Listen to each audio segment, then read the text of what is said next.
Good morning. I am doing a live test this morning while I have a cup of coffee. So I have this live function for YouTube. So figured I'd give it a test. I also wanted to take a minute to go over, I guess, kind of my debt story and how I got in debt. So I recently did a blog post um, about me paying off my student loans, the 66,000 in 12 months. I think when it's all said and done, I think I had ended up paying around like 80,000 if you count interest and all of the fees attached, maybe around like 85. Anyway, I did this article, blog post that I wrote just to kind of, I guess, detail like my story with debt and how I ended up in debt in the first place. So I'll attach the blog post in the link as well, but I just wanted to just kind of give a high level because a lot of times like we show that are saying like, you can celebrate the rewards of paying off debt and, that part looks easy, but in reality, like there was this reason I got into debt. And that was, I'm not gonna say getting into debt was the hard part, but actually the process of me getting there and wrapping my mind around how to get into debt. So even though I've knocked out this big chunk in 12 months or a year, my debt journey has been a lot longer. It's actually been a little bit, probably close to 10 years. I graduated college in 2000 and 2007, December 2007. So I moved here to Austin in 2008. So when I moved here in 2008 to Austin, I had a little bit of money saved up, but I didn't have a ton of money, maybe a couple of grand. Didn't have a job. I just took a chance on moving here. I was staying in Arkansas and I knew that I wanted to get out. I'd had some friends that stayed here in Austin, so I'd come to visit a few times. So I knew about the area, was familiar kind of with the city. Didn't really like go and do like any sightseeing of the city until later. Then I just saw like a small portion where they stayed, where they went and hung out, where they partied. That's basically what I knew of Austin. Sixth Street is a very popular place to hang out for younger folks and I guess adults. It's like the party scene, downtown scene in Austin. So anyway, back to my journey. So I moved here. I didn't have any money, didn't have a job, and I wasn't quite ready for, I guess, what I was about to get into. So the years I mentioned, 2007, 2008, if you remember, that was that was like the beginning of the housing crisis when things started to go downhill. So I didn't know that, couldn't have predicted that. So moving here wasn't probably the best time to move here with no job, especially with no work experience. So moved here to Austin. I had several phone interviews before I moved here, and I got a couple of interviews within my first couple of months of being here in Austin. None of the jobs I took. I felt like, I guess just the offers at the time, I didn't know any better. So I was told, you go to college, you get an education, you can get a good paying job or out of school. And my idea of a good paying job was anywhere between like 50,000 and above. I felt like that was my worth. Good morning, just us handbricks. Got one person on. So I felt like my idea of a good paying job was starting out above 50,000. So all the offers I got were around like 24 to 30,000, which made sense. I was fresh out of college. I had no work experience. I had a degree, didn't really have, had a degree in digital filmmaking, mass communication, so it wasn't really a highly skilled degree that I had.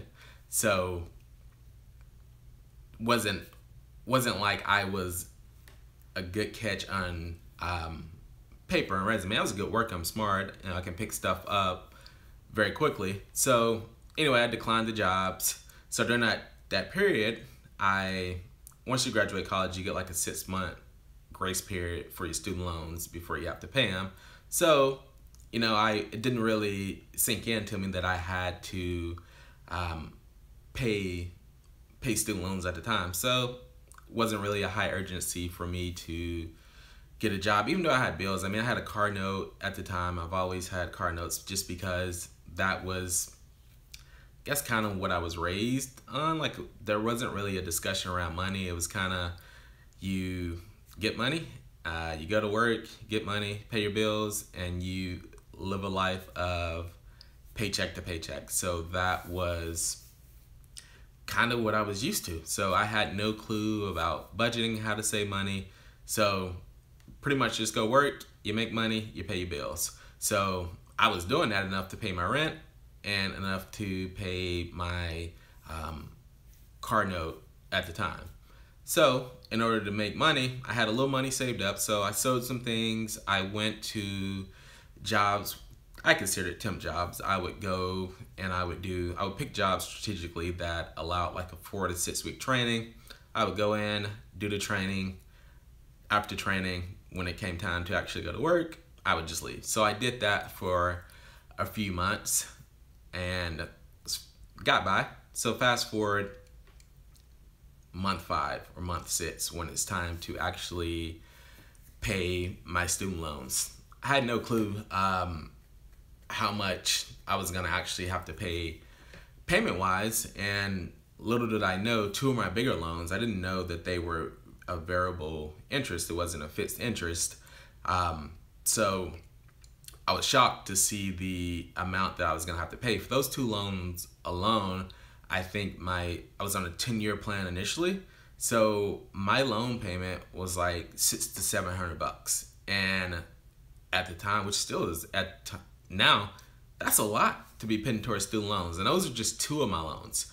And then I had probably a total of maybe $300 to $400 in other loans. So I'm looking at, in just student loans, fresh out of college, 6 months out, no career, no job, I'm paying $1,000 in student loans.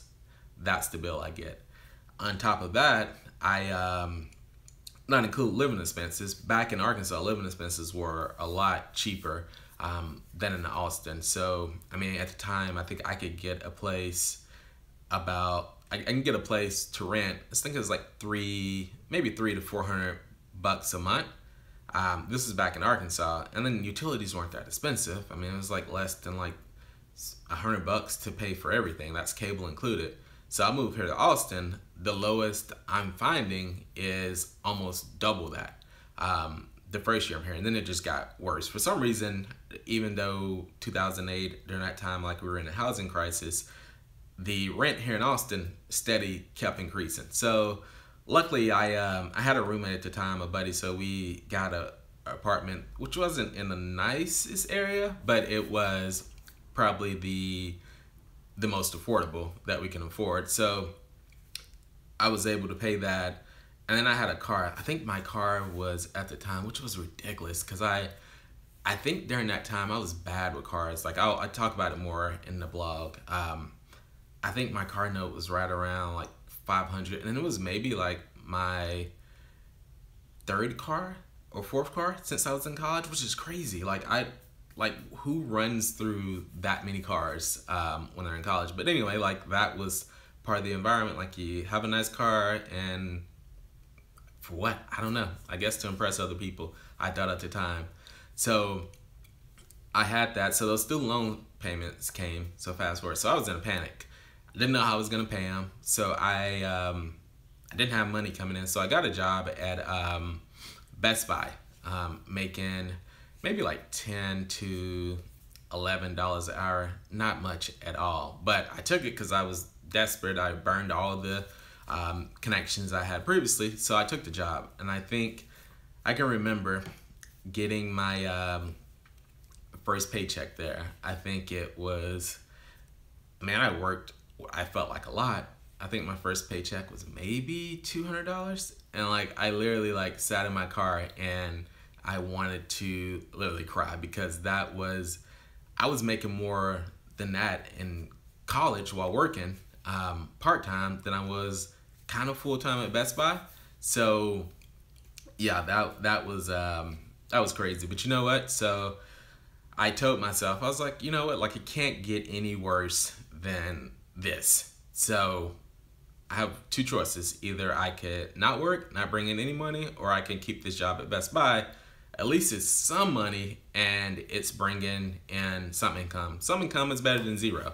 So I was like, okay, it can't, from this point on, like, I will not go backwards. Like, I can only go up from here in my career and the income that I bring in. So I did that. I called my student loans, so finally got all my student loans. So I got them all deferred, forbearance or whatever, so I didn't have to make payments at the time. So that went on for maybe about a year, I think a year and two, and then I had a buddy of mine at Best Buy that had got a job, because at this time, like, I was trying to go actually get work outside of Best Buy, just because it wasn't, I knew there was no way I was going to be able to pay off my student loans or anything on my Best Buy salary. So I think my first year there, like, my salary was literally like 14 to 15,000 maybe. And then I got on full time, and it wasn't, I think that was full time, because full time at Best Buy was like 32 hours. Technically you couldn't work 40 hours a week, so it was 32 hours was full time at Best Buy. And then, like, it covered some health insurance and some benefits, but it wasn't great. Anyway, I got this, a friend of mine was telling me about this place he interviewed for. It was a smaller company. It's kind of in a sketchy part of town. So he told me about it, and he's like, hey, they're hiring for customer service people. And I was like, okay, cool, I'll check the company out. Went and checked them out. Ended up going in for an interview, and it was like a group interview. So it was like 20, 25 people in there as well, like interviewing for various positions with the company. So wasn't sure how I did in the group interview, but anyway, I guess I did okay. And they offered me, I think like two or three other people in that interview a job. And so I took it. It wasn't a high paying job. I think I started out maybe around like 21, 22 a year, thousand. And then they had profit share that they offered as well. So after 90 days, you'll get profit share based on you get a percentage of the revenue that the company brings in. So it's kind of like a bonus every month, which I didn't really, I was like, okay, cool, it's a good bonus. I don't know if it's gonna happen, because at Best Buy they had something similar too, and the whole year I've been there, we never got anything. So I worked that job, and I did Best Buy as well, part-time, at least until I made it through my 90 days. And the good thing about it is this job allowed me to work, I think it was like 9 to 5, it was Monday through Friday, so I could work Best Buy in the evenings and on the weekends. So I did that for about the next 90 days and into the summer, and then I kind of cut back down some on Best Buy, because it was a lot to try to get off and go work at Best Buy, because they closed at 9, then work my weekends. Like, I at least wanted like a day or two, or at least just a day to recover. So I did that. I took the job, even though it's customer service. I knew if I got my foot in the door, then I can move up very quickly, because there was other opportunities within the company.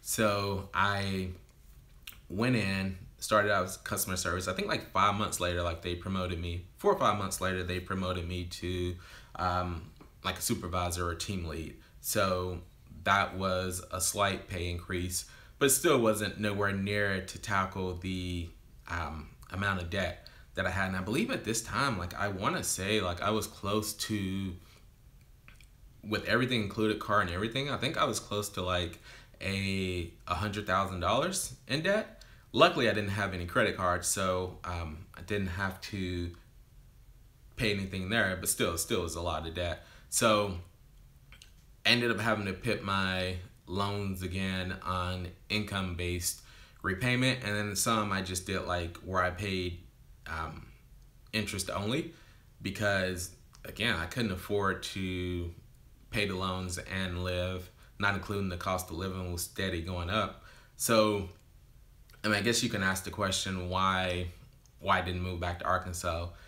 I knew that if I was to move back there, I knew I could probably get a job, and I'd probably get a job where I was making more than what I currently was, but I knew my ceiling there and my potential to get better work or high paying job, I would hit it very quickly there. Compared to here in Austin, I felt like there was more of an opportunity, so I stuck it out.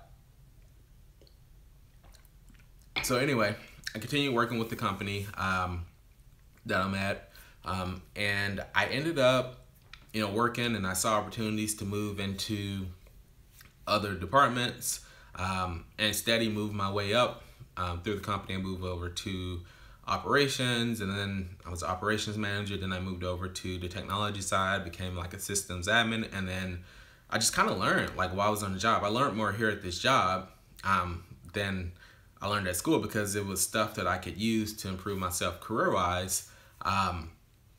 So it was pretty awesome that I got that opportunity to learn and get paid to learn. So I just kept learning, kept looking for opportunities to move up, and finally I got to a point where, this is maybe like 2 years later, where I can actually I was making a decent income, and I can actually like make my payments on my loans, pay my bills, and have some money left over. So ideally at this time, this would have been the time for me to start paying off my loans, but I didn't. I guess I wanted to live a little bit. I figured I worked hard. I finally got to a point where I was breathing. I wanted to, I guess, enjoy life a little bit. Not to mention this job too. This job was where I first was introduced to Dave Ramsey. Thank God. Like they gave everyone the Total Money Makeover. They still do when you get hired to read, because one of the awards they gave out every year was a debt-free award.